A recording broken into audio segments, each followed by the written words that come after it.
인사하고 시작하겠습니다. 주님께서 함께 하시길 바랍니다.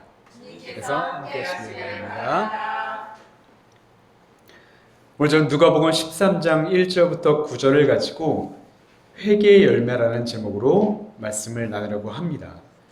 말씀으로 역사하시는 주님을 모두 만나시고 그분이 주시는 하늘의 위로와 소망과 평안을 담아가는 귀한 시간 되시기를 간절히 바라고 축복합니다. 저는 늘 사랑하는 가족들과 그리고 우리 세길교회 교우들과 그리고 세상 모든 사람들을 위해서 기도할 때마다 항상 마지막은 이렇게 마칩니다. 주님, 모든 재난과 질병과 악으로부터 지켜주시옵소서.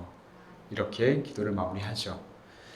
그러나 우리의 삶은 우리가 바라는 대로 흘러가지 않을 때가 굉장히 많이 있는 것은 사실입니다. 때로는 의도치 않게 큰 사고를 당한다든지 중한 병에 걸린다든지 심지어 갑작스러운 죽음을 경험할 때도 우리는 분명히 찾아오겠죠. 저도 이제 나이가 40대 중반이다 보니까 주변으로부터 들려온 소식들은 결혼에 대한 소식이 아니라 장래에 대한 소식이 한 2배 정도는 많이 들려오는 것 같습니다. 오랜만에도 벌써 장례식을 제가 3번이나 다녀온 것을 보면 참 이제 제 주변 사람들이 돌아가실 때가 됐구나라는 것을 느끼게 됩니다. 연세가 많으셔서 돌아가신 분들을 보면 우리는 얘기할 때 호상하셨다라고 해서 평안하게, 그리고 슬픔보다는 좀 이제 우리가 그분을 좀 이제 편안하게 보내줄 수 있는 그런 조건이 되지만 젊은 나이에 갑작스러운 사고로 또는 중한 병으로 돌아가신 분들의 이야기를 들으면 그 슬픔과 잔상은 꽤 오래 남는 것 같습니다. 이러한 불행 앞에서 우리는 종종 이런 생각을 하게 됩니다. 저 사람이 저렇게 된 것은 어떤 이유가 있지 않을까? 분명 무슨 이유가 있어서 저렇게 된 것이다 라고 생각하는 것이죠. 이것은 불교의 핵심 철학인 인과응보의 사상이 우리의 마음 안에 깊이 뿌리박혀 있기 때문일 것입니다. 그런데 심지어는 교회 다니는 사람들도 이런 이야기를 쉽게 우리는 하게 되는 것을 보게 됩니다. 저 사람, 저 불행은, 저 죽음은 어떤 죄가 있어서 하나님이 벌을 주신 거야 라고 말입니다. 근데 여러분, 이 사상에는 치명적인 착각이 숨어 있습니다. 남의 불행을 보면서 하나님이 보시기엔 나는 아직 괜찮다. 나는 아직 괜찮아. 난 죽지 않았으니까 라고 생각하는 마음. 나는 아직 하나님 앞에 큰 죄를 짓지 않았기 때문에 난 이렇게 살아있는 거야 라고 생각하는 그 착각 말이죠. 그것은 곧 나는 괜찮다는 자기 의에 자기도 모르게 빠져있는 것이라고 할 수 있는 것이죠. 그런데 예수님은 이런 생각을 향해 오늘 본문에서 아주 단호하게 우리에게 말씀해 주십니다. 너희도 회개하지 아니하면 다 이와 같이 망하리라 라고 말이죠. 이제 말씀을 살펴보면 누가복음 13장에는 2가지의 재난 이야기가 등장합니다. 첫째는 1절을 보면 본디오 빌라도가 제사를 드리던 갈릴리 사람들을 죽이고 그들의 피를 그들이 드리던 제물의 피와 섞이게 한 사건이었고, 둘째는 4절에서 실로암 망대가 무너져 그 공사를 하고 있던 18명이 목숨을 잃은 사건이었죠. 이 사건들은 성경에 유일하게 누가복음에만, 그것도 아주 짧게 이렇게 한 절씩 나오는 말씀으로 이 배경이 무엇인지 우리는 정확하게는 찾아볼 수는 없습니다. 하지만 요세푸스의 유대 고대사라는 책을 보면 이 사건의 배경이 무엇인지 우리가 짐작해 볼 수 있는 이야기가 나오게 되는데요. 1절에서 나오는 본디오 빌라도, 그는 AD 26년부터 36년까지 10년간 유대 지역을 다스린 로마 총독이었습니다. 빌라도는 평소에는 이 유대 사람들을 다소 무시했고 또 그들의 신앙적인 전통들을 다 중요치 않게 생각했기 때문에 유대인들과 사이가 그렇게 좋지 않았다고 합니다. 결정적으로 이 빌라도와 유대 사람들 사이에 아주 급격하게 사이가 악화되는 사건이 있었는데 그것은 빌라도가 예루살렘에 상수도 시설을 세우는 공사를 진행한 것 때문이었습니다. 전쟁이 나면 이제 성이 포위되니까 식수를 조달할 수가 없잖아요. 그래서 이 빌라도가 예루살렘 성 밖에 있는 실로암 연못, 즉 기온샘이라 부르는 그 연못에서 물을 끌어다 쓰기 위해서 이제 아주 큰 공사를 진행했던 것이었습니다. 이는 공공의 이익을 위한 것이었어요. 많은 그 예루살렘 백성들을 위한 공공의 이익을 위한 꼭 필요한 공사였습니다. 하지만 문제가 있었는데 이 공사를 진행할 만한 돈이 없었던 것이었습니다. 그래서 빌라도가 어디에서 돈을 끌어다 썼냐면 바로 예루살렘 성전에 있는 헌금을 가져다가 썼던 것이죠. 이 소식이 유대인들에게 알려지자 빌라도를 향한 극심한 반감을 유대인들은 당연히 품을 수밖에 없었던 것입니다. 그러던 중 이 공사와 관련해 큰 사고가 일어나게 됐는데 실로암 망대가 무너져 공사를 하고 있던 18명이 목숨을 잃게 된 사건이었습니다. 정말 안타까운 사건이었지만 유대인들은 성전의 돈을 억지로 사용한 이들에게 하나님이 심판하신 거야, 이렇게 강하게 믿게 되었던 것이죠. 이후에는 열성적인 갈릴리 지역의 유대인들이 중심이 되어서 이 빌라도를 반대하는 시위를 벌이자고 계획을 하게 됩니다. 그런데 이 계획이 하필 빌라도의 귀에 들어갔고 결국 빌라도는 군사들을 몰래 사복을 입혀서 그 예루살렘 성전에 침투시킨 다음에 자신을 반대하려고 했던, 시위했던 그 갈릴리 사람들을 그 자리에서 죽이고 그들의 피를 제물의 피와 섞어버리는 아주 끔찍한 사건이 일어났던 것이죠. 이것이 바로 오늘 말씀의 배경이라고 우리는 짐작할 수 있는 것입니다. 그런데 실로암 망대에서 죽은 사람들, 그리고 성전에서 빌라도에 의해 무참히 살해당했던 사람들, 이 소식을 들은 사람들은 자연스럽게 이런 생각을 가지게 된 것입니다. 아, 저 사람들은 우리가 알지 못하는 큰 죄가 있었을 거야.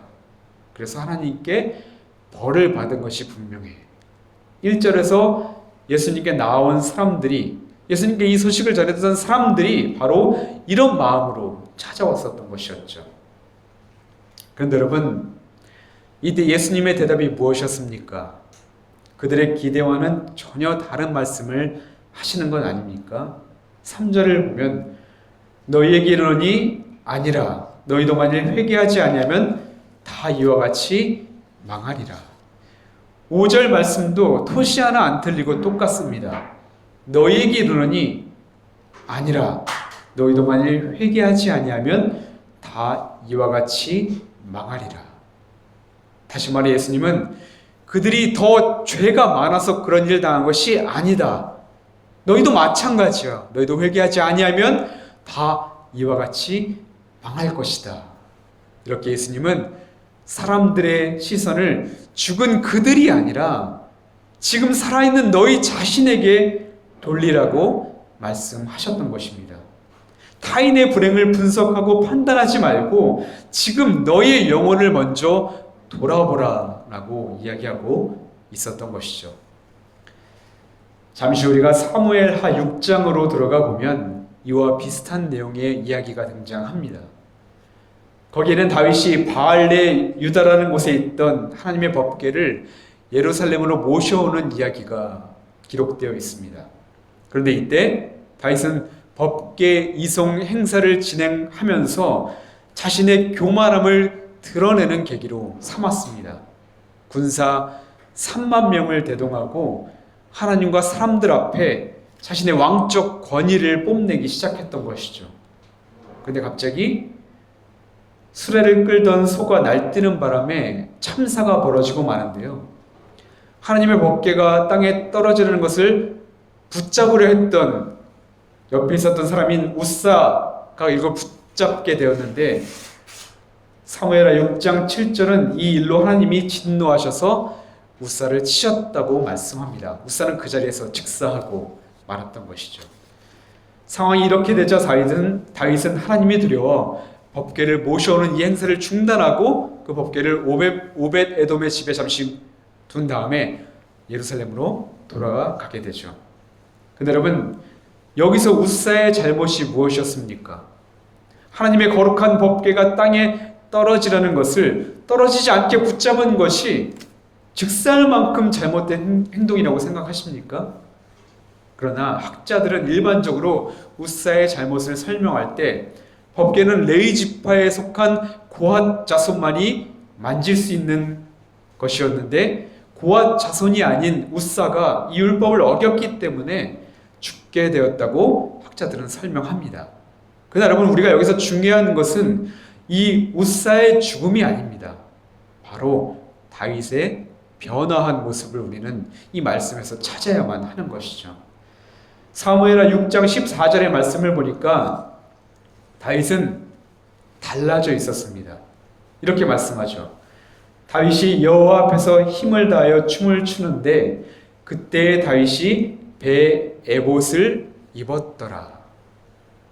다윗은 이전과 다르게 왕이 입는 군복을 입지 않고 또 3만 명을 대동하지 않고 에봇만 입고 법궤를 모시고 왔다고 말씀합니다. 즉 여기서 에봇은 제사장의 옷을 말하는데 다윗이 하나님을 예배하는 겸손한 자세로 이 일을 진행했다는 것이고 그 결과 아무 탈 없이 예루살렘의 법궤가 안치될 수 있게 되었던 것입니다. 그렇습니다. 오늘 이 말씀에서 다윗은 변화되었습니다. 다윗은 우사의 죽음을 통해 오히려 자신의 교만함을 깨닫는 기회로 삼았던 것입니다. 아니, 우사의 죽음을 자기를 대신할 죽음으로 보았던 것입니다.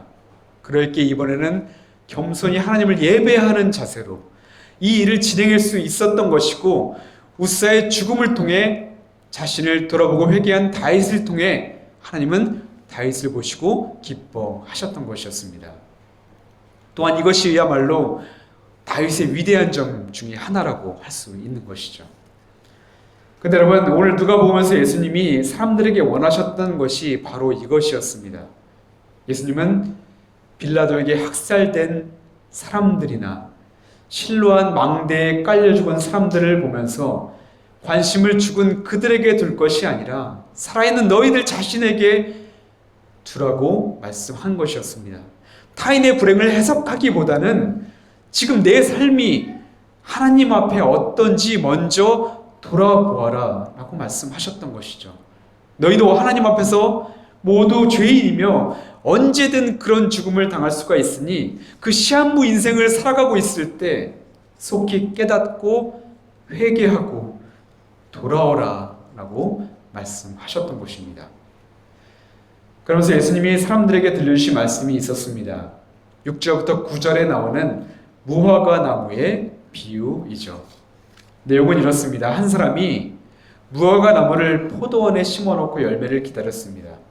무화과 나무를 포도원에 심어놨다는 것은 다른 나무잖아요. 포도원에는 포도나무가 있어야 되는데 이 무화과 나무가 있었다는 것은 그만큼 관심을 가지고 이 무화과 나무를 자신의 땅으로 옮겨왔다는 것을 의미하는 것이죠. 그런데 아무리 관심을 주고 사랑을 주어도 열매가 열리지 않는 거예요. 무려 3년이라는 시간이 흘렀음에도 말입니다. 이내 주인은 실망합니다. 그래서 주인은 자리만 차지할 뿐이니 베어 버리라고 말씀하죠. 지극히 당연한 반응이었습니다. 그러자 그 이야기를 듣던 포도원 지기가 주인을 말리기 시작합니다. 그리고 간청합니다. 자기가 땅도 다시 일구고 거름도 다시 주는 정성을 쏟을 테니까 금년까지만 참고 그대로 두어달라는 것이었습니다. 이후에도 열매가 없다면 그때는 베어버려도 괜찮다고 하면서 말이죠. 그렇다면 여러분, 이 비유에 나오는 인물들이 누구일까요? 나무를 베어버리자는 포도원 주인은 바로 하나님이시고 참고 그대로 두기를 간청하는 포도원 지기는 예수님을 뜻합니다. 그리고 열매 없는 무화과 나무는 바로 우리 모두를 뜻하고 있는 그런 비유이죠. 이 비유가 주는 메시지는 분명합니다. 결산의 때는 반드시 찾아온다는 것입니다. 그 결산의 때의 주인이신 하나님은 우리에게 합당한 열매가 있는지를 확인할 것이고 이것이 없다면 베어버리시겠다는 무서운 심판의 말씀이었던 것입니다. 그러나 여러분, 반대로 이 말씀이 우리에게 주는 은혜가 아주 큰 은혜가 있습니다.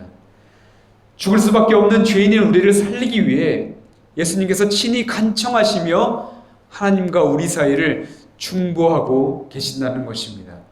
다시금 우리에게 생명의 기회를 주시기 위해 자신의 모든 것을 다 걸고 내가 다시 한번 돌보겠다. 내가 다시 한번 걸음을 주겠다. 이렇게 약속을 하고 계신다는 것이죠. 그리고 포도원 주인인 하나님께서도 예수님의 간절한 간청을 들으시고 다시 한번 또다시 기회를 허락해 주신다는 것입니다. 그렇습니다. 예수님은 실제로 이 땅에 인간의 몸으로 내려와 주셨습니다. 고난의 길, 십자가의 길을 가셔서 인간의 모든 죄악을 대신 짊어지셨습니다. 스스로 우리를 위한 거름이 되셔서 땅에 묻히셨고 십자가에서 썩어짐으로 우리를 살리고자 하셨습니다. 하나님 아버지도 우리가 망하기를 원치 아니하시는 분이셨습니다. 에스겔 18장 23절에서 이렇게 말씀합니다. 나 주 하나님의 말이다. 악인이 죽는 것을 내가 조금이라도 기뻐하겠느냐? 오히려 악인이 자신의 모든 길에서 돌이켜서 사는 것을 내가 참으로 기뻐하지 않겠느냐? 라고 말입니다. 여러분, 만약 우리가 죄를 지었을 때 하나님이 참으시지 않고 즉시 그 죄를 묻고 그 죄에 대한 합당한 벌을 내리셨다면 어떻게 되었을 것 같습니까? 세상에 살아있는 사람은 단 한 명도 존재하지 않을 것입니다. 그러나 하나님은 우리를 기다려주시고 참아주셨습니다. 그 이유는 단 하나, 우리가 죽는 것을 원하지 않으셨기 때문입니다. 돌이켜 당신 품에 안기시길 원하셨기 때문이었습니다. 그 다음 여러분, 우리가 맺어야 할 열매가 과연 무엇일까요? 우리 삶에 어떤 열매가 맺히기를 주님은 지금 우리에게 원하시고 있는 것일까요? 그것은 바로 회개의 열매라고 할 수 있을 것입니다. 회개란 그저 지난날을 반성하고 정직하게 살라는 단순한 요구가 아닙니다. 나 같은 죄인이 하나님의 은혜로 구원받았음을 깨닫고 돌아오라는 그런 요청인 것입니다. 죄인인 우리조차도 사랑하신 그 크신 사랑을 깨닫고 그 사랑 안에 거하라는 하나님의 간절한 외침이 바로 회개라고 할 수 있는 것이죠. 오늘 말씀에서 우리가 주목해야 하는 단어가 하나 있습니다. 바로 열매라는 단어입니다. 여러분, 열매가 어떻게 생겨납니까? 열매는 스스로의 힘과 능력으로 열매를 맺지 못합니다. 나무를 통해 그 영양을 공급받아야지만 맺히게 되는 결실이 바로 열매라고 할 수 있죠. 요한복음 15장 5절에서 이렇게 말씀합니다. 나는 포도나무요 너희는 가지라. 그가 내 안에 내가 그 안에 거하면 사람이 열매를 많이 맺나니 나를 떠나서는 너희가 아무것도 할 수 없음이라. 아멘. 이 말씀처럼 우리가 좋은 열매를 맺기 위해서는, 우리가 회개의 열매를 맺기 위해서는 딱 한 가지가 필요합니다. 주님이라는 나무에 붙어 사는 것이죠. 주님과 함께 한다면, 주님과 붙어 있다면 열매는 자연스럽게 그리고 풍성하게 우리의 삶에 맺히게 된다는 것입니다. 그렇습니다. 우리가 회개하는 것도 하나님의 은혜이고, 회개의 열매는 우리가 주님 앞에 붙어 있을 때 자연스럽게 맺히는 전적으로 하나님의 선물임을 우리가 꼭 잊지 말아야만 합니다. 오늘 예수님은 우리에게 이렇게 이야기하고 계시는 것 같습니다. 하나님 아버지, 지금껏 당신이 그러하셨듯이 저들을 금년에도 참아주십시오. 다시 한번 기회를 주십시오. 제가 이들을 사랑한다는 것 하나님이 가장 잘 아시지 않습니까? 사람들이 회개할 수 있도록 제 모든 것을 기꺼이 다 바치겠습니다. 라고 말입니다. 사랑하는 여러분, 바라기는 이 사순절기에 먼저는 하나님의 심판을 유보하신 주님의 은혜에 감사하는 시간이기를 간절히 바라고 소망합니다. 그리고 회개함으로 주님께 더욱 붙어있기를 소망하는 그런 시간이기를 바랍니다. 그렇게 우리가 그리스도 안에 거하고 또한 그분이 공급하시는 은혜로 말미암아 회개의 열매가 우리 삶에 맺히게 되기를 간절히 바라고 축복합니다. 아멘. 이제 말씀을 마치려고 합니다. 오늘 예수님의 말씀은 우리를 두렵게 만들지만 동시에 깊은 위로와 소망을 주는 말씀이기도 합니다. 열매가 없는 자를 당장 찍어버리지 않으시고 오히려 한 해를 더 두자 하시며 기다려주시기 때문입니다. 이 기다림은 우리가 회개하고 돌아오기를 바라시는 하나님의 인내와 자비를 보여주는 그런 말씀이죠. 그런데 하나님은 단지 눈 감고 귀 막고 기다리기만 하시는 분은 아니십니다. 우리로 하여금 회개하고 새 삶을 살아갈 수 있도록 적극적으로 도와주시는 분이 바로 하나님이시죠. 우리는 이제 말씀 이후에 주님 우리에게 허락하신 또 하나의 은혜, 성찬의 시간을 갖습니다. 주님의 떡과 잔을 통해 우리가 용서받았음을, 주님의 피가 우리를 살리셨다는 것을 확증하게 하시는 그런 귀한 은혜의 시간이죠. 오늘도 성찬을 나눌 때 주님께서 저와 여러분에게 이렇게 말씀하십니다. 나는 너를 정죄하지 않는다. 너의 죄를 다 잊었노라. 나는 너를 살리기 위해서 죽었다라고 말입니다. 사랑하는 여러분, 사순절을 지나며 이 은혜를 깊이 묵상하시기 바랍니다. 그리고 주님께부터 회개의 열매, 은혜의 열매, 또 성령의 열매가 가득 맺히는 삶으로 변화되기를 주님의 이름으로 축복합니다. 아멘. 기도하겠습니다. 우리를 참아주시고 기다려주시고 우리에게 매 순간 말씀과 성찬으로 영의 양식을 먹이시는 아버지 하나님 감사드립니다. 우리에게 주시는 그 하나님이 주시는 모든 것들이 당연하게 오는 것이 아니라 우리를 위한 새로운 기회를 주기 위함임을, 우리를 살리시기 위함임을 우리가 잊지 않도록 하여 주시고, 또한 그 말씀과 성찬을 받을 때마다 하나님의 크신 은혜를 깨달아 우리가 진정한 회개의 삶으로 나아갈 수 있도록 성령님 우리에게 은혜와 또한 힘을 허락하여 주시옵소서. 우리가 하는 것이 아니라 하나님이 하는 것임을 믿고 주님을 더욱더 의지하게 하여 주시옵소서.